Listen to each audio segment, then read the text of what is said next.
આજે વોટ્સઅપ એપમાં આપણા રોજિંદા જીવનમાં એક અભિન્ન ભાગ બની ગયો છે। સેટિંગમાંથી લઈને ફોટા, વિડીયો અને દસ્તાવેજ સુધી શેર કરવામાં સુધીને બધું જ એપ મારફતે કરવામાં આવે છે। પરંતુ ઘણા લોકોને ખ્યાલ નથી હોતો કે વોટ્સએપ એપ મોકલવામાં આવેલા કેટલાક મેસેજ તેને કાનૂની મુશ્કેલીમાં મૂકી શકે છે।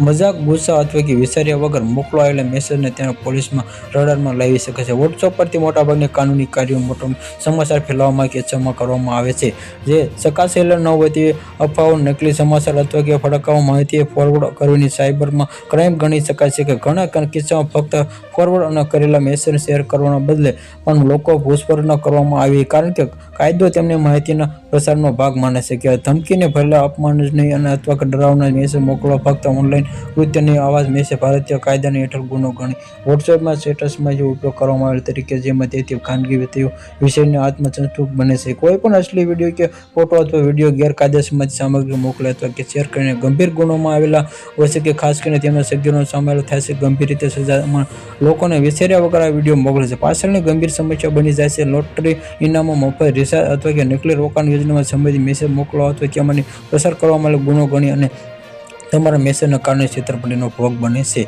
આ તપાસનો વિષય બને છે કે વોટ્સએપ પરથી કોઈ પણ મેસેજને મોકલાતા થોડા દિવસ વિચાર કરવાનો જોઈએ કે માહિતી મળતા સત્ય અને હોય કે શેર કરશો નહીં। ગુસ્સામાં તે મજાક પણ કાનૂની મુશ્કેલી પણ બની શકે। શબ્દનો ઉપયોગ કરવાનું ટાળો અને રાખો ડિજિટલ દુનિયા મોકલવા આવતા તમારી મેસેજ તમારી ઓળખ બની શકે છે।